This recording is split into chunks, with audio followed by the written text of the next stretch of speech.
नमस्कार, FM news देख रहे हैं आप। मैं हूं आपके साथ प्रतीक्षा चहल। यूपी की खबरों में सबसे पहले बात एमएलसी चुनाव के। जी हां, मतगणना जारी है। झांसी के बीकेडी कॉलेज में झांसी ललितपुर जालौन सीट के लिए मतगणना शुरू हो चुकी है। अब बता दें कि इस दौरान कड़ी सुरक्षा व्यवस्था के इंतजाम किए गए। साथ ही मतगणना में कोई भी गड़बड़ी ना हो, इसके लिए वीडियोग्राफी भी कराई जा रही है। इसमें बुंदेलखंड की झांसी ललितपुर जालौन सीट भी शामिल है। झांसी ललितपुर जालौन सीट की मतगणना झांसी के बीकेडी कॉलेज के कोठारी हॉल में शुरू हुई। अब से कुछ देर बाद परिणाम भी आने शुरू हो जाएंगे। आपको बता दें, आज मतगणना हो रही है और सबकी निगाहें इस बात पर कि आखिर किस पार्टी को जीत मिलेगी, किसको हार। 95 उम्मीदवार चुनावी मैदान में है जिनकी किस्मत का फैसला हुआ और आज वो फैसला सबके सामने आ जाएगा। आपको बता दें कि जिस तरीके से मतगणना को लेकर तैयारियां प्रशासन की तरफ से वादे किए गए थे, वैसे ही तैयारियां होने का दावा अभी भी किया जा रहा है। और ऐसे में देवरिया कुशीनगर सीट से सपा प्रत्याशी डॉक्टर कफील खान के हारने की खबरें भी सामने आ रही हैं। तमाम अपडेट लगातार एमएलसी चुनाव से जुड़ी हुई आप तक पहुंचा रहे हैं। मतगणना का दिन है, फैसले की घड़ी है, मतगणना जारी है और ऐसे में अलग अलग जगह से अलग अलग नतीजे भी आने शुरू हो गए हैं। यूपी विधान परिषद चुनाव में देवरिया कुशीनगर सीट से समाजवादी पार्टी का चर्चित उम्मीदवार डॉक्टर कफील खान चुनावी मैदान में हार गए हैं। कफील खान को बीजेपी के प्रत्याशी रतनपाल सिंह ने हराया है। इससे पहले आपको बता दें 36 सीटों पर यह चुनाव होना था, लेकिन 9 सीटों पर पहले ही जो उम्मीदवार हैं बीजेपी के उम्मीदवार वो निर्विरोध चुने गए और ऐसे में अब 27 सीटों पर मतदान हो रहा है। माफ कीजिएगा, मतदान हुआ था, मतगणना हो रही है। मतगणना में अब पता चल जाएगा किसके हिस्से में जीत आ रही है, किसके हिस्से में हार आएगी। आपको बता दें, देवरिया कुशीनगर एमएलसी सीट पर कुल 5513 मतदाता थे, जिसमें कुशीनगर में 2727 और देवरिया में 2786 मतदाता थे। इस सीट पर बड़ी संख्या में वोटिंग हुई थी। सपा प्रत्याशी डॉक्टर कफील खान और बीजेपी उम्मीदवार रतनपाल सिंह के बीच में यहां पर कड़ी टक्कर मानी गई थी, लेकिन अब नतीजे सबके सामने आ चुके हैं। बीजेपी ने इस सीट पर कब्जा जमा लिया। डॉक्टर कफील खान को इस सीट पर बीजेपी के उम्मीदवार रतनपाल सिंह के हाथों हार का सामना करना पड़ा। आपको बता दें, शनिवार को यूपी विधान परिषद की 36 में से 27 सीटों पर मतदान हुआ था, जिसके लिए आज सुबह से ही वोटों की गिनती जारी है। बीजेपी के 9 उम्मीदवार निर्विरोध चुने गए, जबकि बाकी सीटों पर वोटों की गिनती अभी जारी है। नतीजों से पहले डॉक्टर कफील खान अपनी जीत को लेकर लगातार दावे कर रहे थे, लेकिन यही नहीं, ईवीएम की देखभाल को लेकर भी वो स्ट्रांग रूम के बाहर जुटे हुए थे। डॉक्टर कफील खान गोरखपुर में ऑक्सीजन की कमी से हुए बच्चों की मौत की घटना के बाद सुर्खियों में आए थे, जिसके बाद उन्हें जेल भी जाना पड़ा था। तो एमएलसी चुनाव की मतगणना जारी है और ऐसे में मतगणना में किस तरीके से नतीजे आ रहे हैं वो भी आप तक पहुंचा रहे हैं।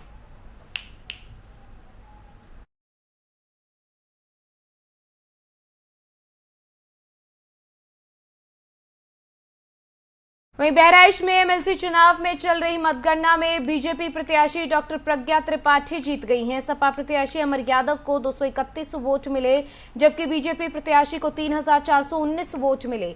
सपा प्रत्याशी डॉक्टर कफील खान कुशीनगर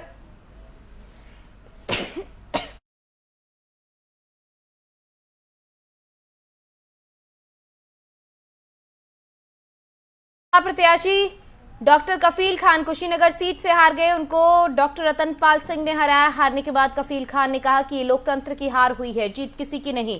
उन्होंने आरोप लगाया कि यहां लोगों को पैसे का लालच दिया गया। प्रधान बीडीसी सदस्यों पर पुलिस प्रशासन ने दबाव बनाया। वहीं वाराणसी एमएलसी चुनाव में बीजेपी को हार का मुंह देखना पड़ा। यहां ब्रिजेश सिंह की पत्नी, जो कि निर्दलीय उम्मीदवार थी, वो 2058 वोट पाकर जीत गई।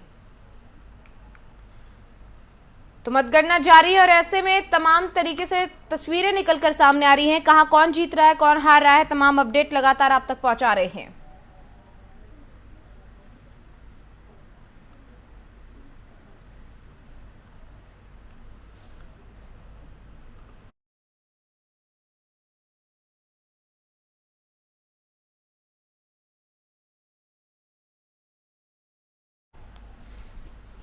वहीं इसी खबर पर ज्यादा जानकारी के साथ हमारे संवाददाता नितिन अवस्थी हमारे साथ यहाँ पर जुड़ गए हैं। नितिन, लगातार अपडेट्स आ रही है अलग अलग जगहों से, फिलहाल क्या कुछ अपडेट एमएलसी मतगणना को लेकर?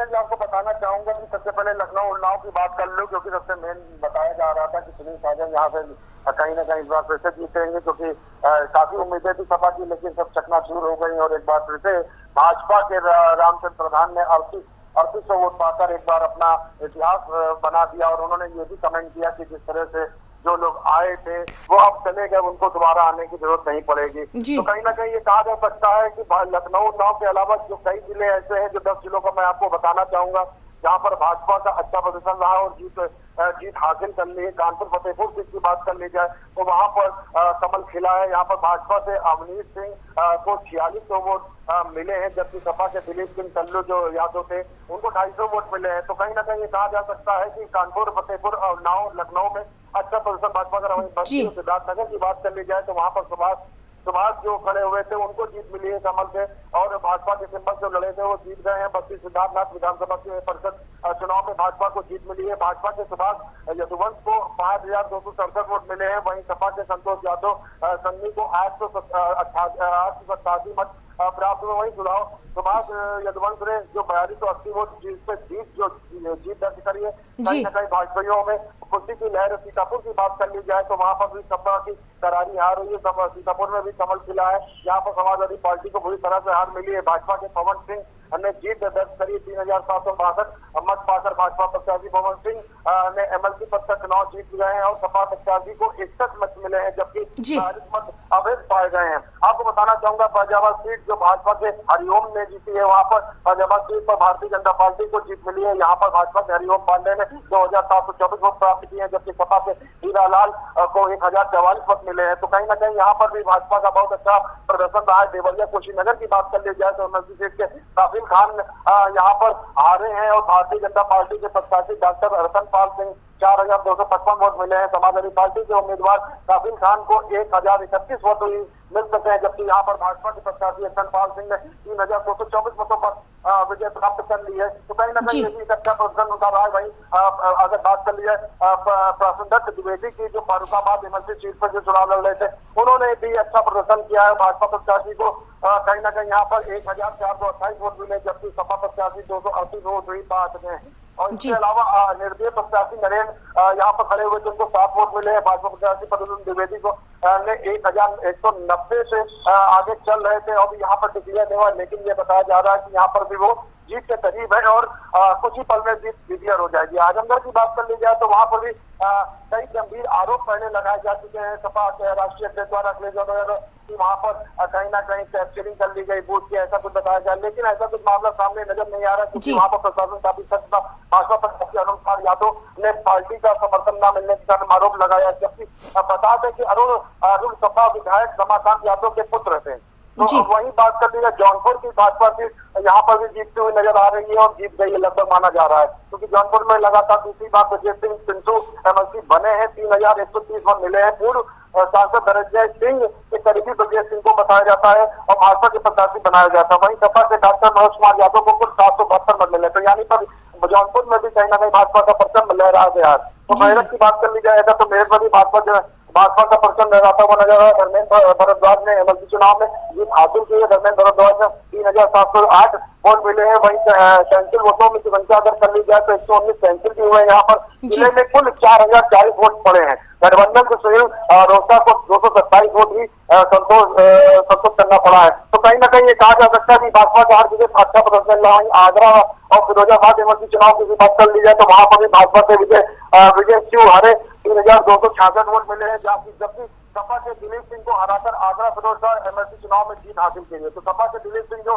205 वोट ही पा सकते हैं। प्रथम विरसा के भीतर से देखा जाए तो 100870 मत जीत के लिए विजयी प्रत्याशी को चाहिए थे, लेकिन यहाँ पर जिस तरह से भाजपा का प्रदर्शन रहा हुआ काफी अच्छा प्रदर्शन दिखता हुआ नजर आया। यहाँ के डीएम अगर प्रभुराम एन सिंह के मुताबिक माना जाए तो भाजपा के कुल 3471 वोट मिले हैं। निर्दलीय हसन राम को अम्बेडकरी को 12 वोट मिले। वहीं प्रेम कुमार को 30 वोट मिले। विमल कुमार को 22 वोट मिले हैं। तो कहीं ना कहीं बहुत अच्छा प्रदर्शन बताया जा रहा है। भाजपा प्रत्याशी अगर राज्य स्वतंत्र प्रभार दिनेश सिंह की बात कर ली जाए तो वो भी राजबरेली से जीत की ओर नजर आ रहे हैं और प्रत्याशी राज्य मंत्री के स्वतंत्र प्रभाव दिनेश प्रताप सिंह एमएलसी चुनाव में 2000 से ज्यादा मतों से जीत गए हैं। प्रतिद्वंदी अपने सपा के जिला अध्यक्ष जो वीरेंद्र यादव को उनको करारी शिकस्त दी है। भाजपा उम्मीदवार दिनेश प्रताप सिंह ने एक अच्छा प्रदर्शन किया है और यहाँ पर जीत हासिल करी है। तो रायबरेली में भी भाजपा का परचम लहरा और सीतापुर की बात कर ली जाए तो वहां पर भी भाजपा का एक अच्छा प्रदर्शन था। तो कुल मिलाकर जितने भी जहाँ सीटें थी वहां पर सब जिले भाजपा का प्रदर्शन बहुत अच्छा नजर आ रहा है। महाराज की बात अगर कर ली जाए तो वहाँ प्रजापति पार्टी भाजपा की प्रत्याशी थी जिन्होंने ये चुनाव जीता है और प्रजापति पार्टी को जीत हासिल हुई। सपा प्रत्याशी अमर यादव को यहाँ पर उन्होंने करारी शिकस्त दी है। प्रजापति पार्टी को 3188 मत मिले हैं। जी, आपको बता दूंगा कुल जितने भी जिले हमने आपको बताए हैं उनमें कहीं ना कहीं भाजपा का अच्छा प्रदर्शन रहा है। और जी, जी। बताया जा रहा है कि 27 जिलों में जो चुनाव हो रहा था उसमें ज्यादा सीटें भाजपा के खाते में गई हैं। कुल मिलाकर ये कहा जा सकता है कि पहले ही निर्विरोध 9 सीटें उन्होंने हासिल कर ली थी। अब 27 सीटों में ज्यादातर सीटें उनके पाले में है और ये कहा जा सकता है कि 27 सीटें भी उनके खाते में आ सकती हैं, क्योंकि एमएलसी चुनाव जो होता है वो सत्ता दल का ही चुनाव माना जाता है, क्योंकि जिस तरह से इसमें जो वोटिंग पड़ती है इसमें आम जनता नहीं वोट देती है, जबकि वहाँ की कर्मचारी नगर निगम के रिजल्ट चुनाव होता है। तो कहीं ना कहीं ये कहा जा सकता है कि यह चुनाव जो है वह सत्ता दल का चुनाव माना जाता है, जिसका वर्चस्व होता है, जिसकी विधानसभा में सीटें ज्यादा होती हैं, लोकसभा में सीटें ज्यादा होती है, राज्यसभा में सीटें ज्यादा होती है, उन्हीं का वर्चस्व होता है। ये कहा जा सकता है कि जिस तरह से निर्विरोध 9 एमएलसी पहले ही भाजपा में आ चुके थे। 27 जिलों में चुनाव चल रहा था, 27 में कई जिलों को मैंने प्रमुखता से आपको बताया और कहीं ना कहीं भाजपा का परचम लहराता हुआ नजर आया। जी नितिन, अगर व्यवस्थाओं की बात करें, ये तो उम्मीदवारों के रिजल्ट की बात हो गई, व्यवस्थाएं किस तरीके की हैं?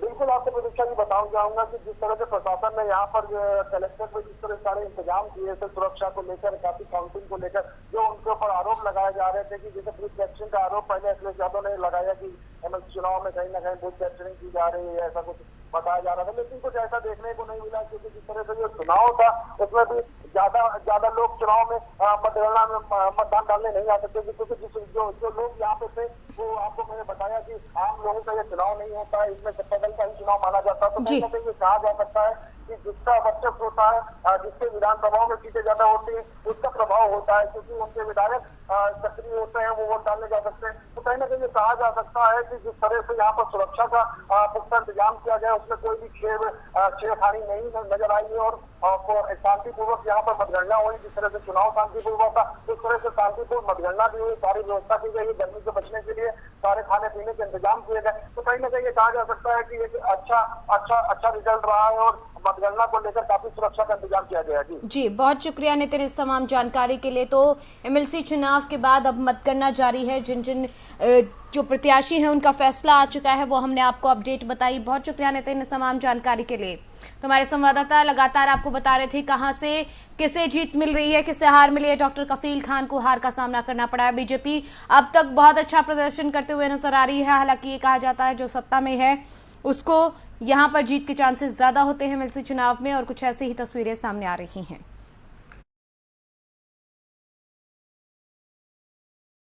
सीएम योगी ने जुर्म के खिलाफ सख्त कार्रवाई करते हुए शाहजहांपुर में तैनात डीएसपी नवनीत नायक को बर्खास्त करने के निर्देश जारी कर दिए, जिसकी पुष्टि सीएम ऑफिस के ट्विटर हैंडल के जरिए की गई।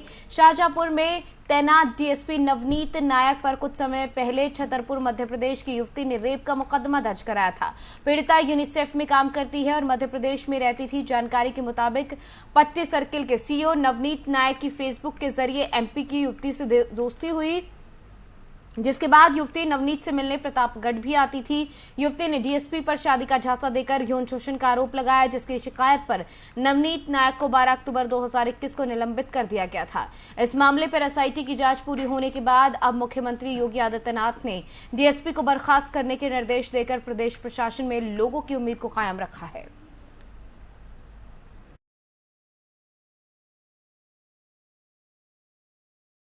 केंद्रीय राज्य मंत्री कौशल किशोर ने लखनऊ में प्रेस वार्ता की। वार्ता के दौरान उन्होंने पारख महासंघ के बारे में जानकारी दी। इस मौके पर हमारे संवाददाता नितिन अवस्थी ने केंद्रीय राज्य मंत्री कौशल किशोर से खास बातचीत की है। क्या कुछ उन्होंने कहा, सुनिए जरा। केंद्रीय राज्य मंत्री कौशल किशोर जी, इनसे जानते हैं कि आज किस विषय पर उन्होंने प्रेस वार्ता करी है और आगे की रणनीति क्या है, क्या कहना चाहेंगे? ये आज प्रेस वार्ता पारख महासंघ के बैनर के नीचे डॉक्टर अम्बेडकर के मिशन को पूरा करने में भारतीय जनता पार्टी एवं आरएसएस का भूमिका क्या है, इस पर उनकी जयंती की पूर्व संध्या पर 13 अप्रैल को लखनऊ के गांधी सभागार में एक वैचारिक किसान सम्मेलन का आयोजन किया जा रहा है। इसमें सांकेतिक किसान भाजपा के लोग भी अपनी बात रखेंगे। इसमें 2000 डेलीगेट शामिल होंगे, जिसमें पूरे प्रदेश से भी आएंगे, पूरे देश से प्रदेशों से भी इसमें डेलीगेट शामिल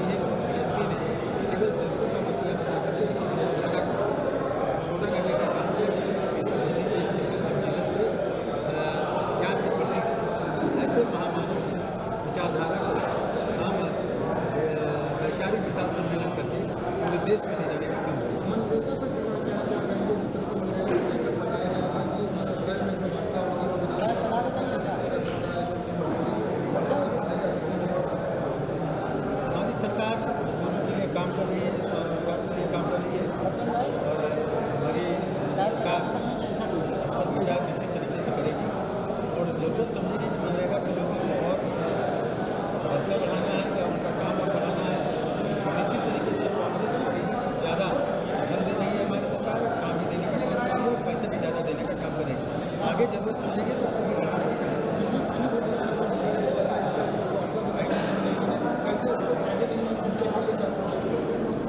बिजली संकट अब नहीं है, बिजली पूरे देश में दे रहे हैं, प्रदेश में दे रहे हैं। सन 2024 तक हम प्रत्येक घरों तक पानी की पाइपलाइन बिछा करके सूरज की रोशनी से चलने वाले नलकूप लगाकर हम उनको पीने का पानी उनके घरों तक पहुंचा देंगे। और किसानों को हर खेत में, हर पेड़ में हम जल शक्ति मंत्रालय का गठन किए, उसके द्वारा उनको हम पानी पहुँचाएंगे। फसल का उत्पादन होना किसानों का करेंगे। जाति समीकरण को लेकर कहीं ना कहीं चल रही कांग्रेस और बसपा में, जो कांग्रेस के अध्यक्ष राहुल गांधी ने कहा कि मुख्यमंत्री का ऑफर किया था उसको जवाब नहीं, क्या कहना चाह रहे हैं? देखिए, वो जातिवाद की राजनीति कांग्रेस करती चली आई, मायावती जी करती चली आई, सपा भी करती चली आई। हमारी सरकार, हमारी पार्टी काम कर रही है, माननीय मोदी जी काम कर। यूपी बोर्ड में इंटर के अंग्रेजी विषय की निरस्त की गई परीक्षा दोबारा 13 अप्रैल को होगी। ये परीक्षा पहली शिफ्ट में सुबह 8 बजे निर्धारित परीक्षा केंद्रों पर होगी। 30 मार्च को पेपर लीक होने के चलते अंग्रेजी विषय की परीक्षा निरस्त कर दी गई थी।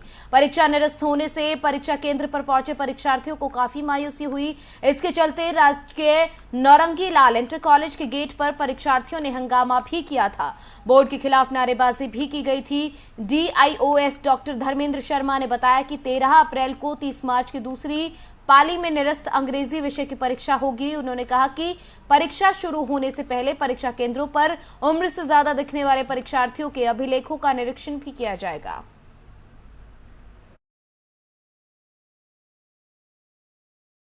दिल्ली NCR के 3 स्कूलों में कोरोना वायरस के केस मिलने के बाद सनसनी फैल गई। दरअसल गाजियाबाद और नोएडा के 2 स्कूलों में कोरोना के करीब 19 केस मिले हैं। इनमें से ज्यादातर केस नोएडा के खेतान स्कूल में मिले। बता दें कि यहां पर 3 टीचर्स भी कोरोना पॉजिटिव पाए गए हैं। इसके अलावा नोएडा के सेक्टर 30 के DPS स्कूल में एक छात्र संक्रमित मिला।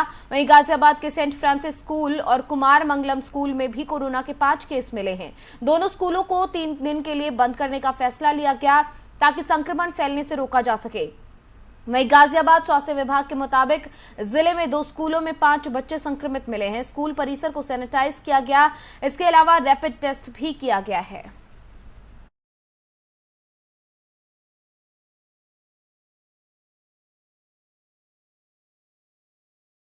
खबर मुजफ्फरनगर से, जहां पर असामाजिक तत्वों ने मंदिर में घुसकर मूर्तियों को खंडित कर दिया, जिसकी खबर लगते ही हिंदू संगठन ने मौके पर पहुंचकर हंगामा खड़ा किया और आरोपियों की गिरफ्तारी की मांग की है। सूचना पर पहुंची थाना पुलिस की तरफ से SP देहात ने एक व्यक्ति को गिरफ्तार करते हुए पूछताछ जारी की। वहीं SP देहात का कहना है कि एक व्यक्ति को हिरासत में लिया गया है। पूछताछ जारी है और पूछताछ के बाद ही आगे की कार्रवाई को अमल में लाया जाएगा।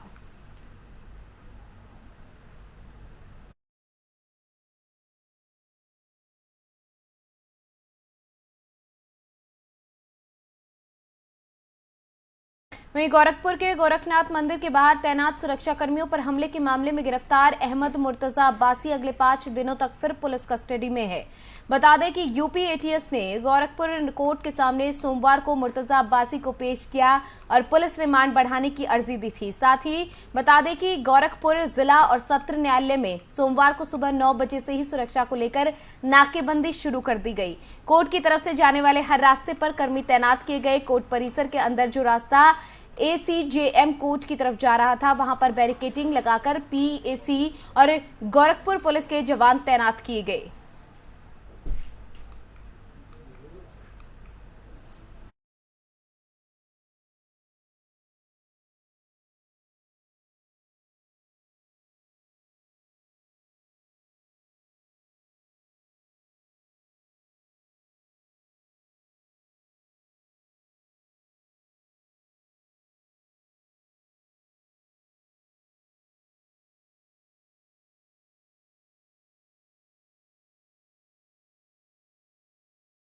को रिमांड को 5 दिन बढ़ा दिया गया है। 5 दिनों तक रिमांड पर मुर्तजा रहने वाला है। आपको बता दें, मंदिर में हमले के आरोपी मुर्तजा पर लगातार जो है कोर्ट में पेश किया जा रहा है। कोर्ट में पेशी के बाद अब मुर्तजा को और रिमांड पर रखा जाएगा। रिमांड पर रखकर उससे पूछताछ की जाएगी। तमाम खुलासे इस मसले को लेकर लगातार हो रही हैं और अब 5 दिन तक और रिमांड पर मुर्तजा रहने वाला है। मुर्तजा को लेकर जिस तरीके के खुलासे सामने आए हैं वो बहुत सारे सवाल खड़े कर रहे हैं और ऐसे में कोर्ट में पेशी के बाद अब 5 दिन उसके रिमांड को बढ़ा दिया गया है।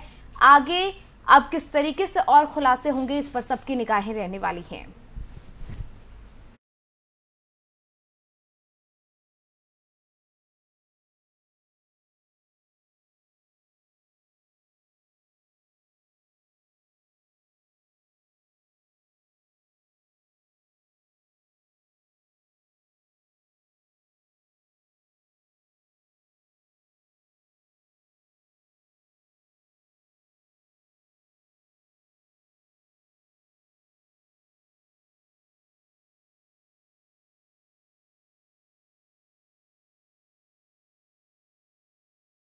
यूपी में एक बार फिर सीएम योगी की सरकार बनने के बाद एक तरफ जहां पर भ्रष्टाचार और अपराध को खत्म करने के लिए सरकार नई नई मुहिम चला रही है, तो वहीं पर दूसरी तरफ भ्रष्ट अधिकारी सरकार के किए कराए पर पानी फेर रहे हैं। बीते दिनों बडपुर थाना क्षेत्र के पीपरसड़ा गांव में रहने वाले एक व्यक्ति को रोड पर जाते समय एक डंपर ने टक्कर मार दी। डंपर की टक्कर से व्यक्ति गंभीर रूप से घायल हो गया, जिसके बाद वो पूरा मामला बडपुर थाने में दर्ज करवाने के लिए पहुंचा, जहां पर मामला दर्ज करने के बाद डंपर मालिक और पीड़ित के बीच में 45,000 रुपए में सुलह कराई गई। पीड़ित के परिजन जब सुलह की कॉपी सीओ ऑफिस में फतेहपुर देने पहुंचे, तब तैनात बाबू बीएस पाठक ने पीड़ित से 2,000 रुपए की मांग की, जिसके बाद पीड़ित ने अपने घर पर 1,800 रुपए ले जाकर बाबू को दिए। इस दौरान पीड़ित ने इसका वीडियो भी बना लिया। वीडियो वायरल होने के बाद अधिकारी पर जांच कर कार्रवाई की बात की जा रही है।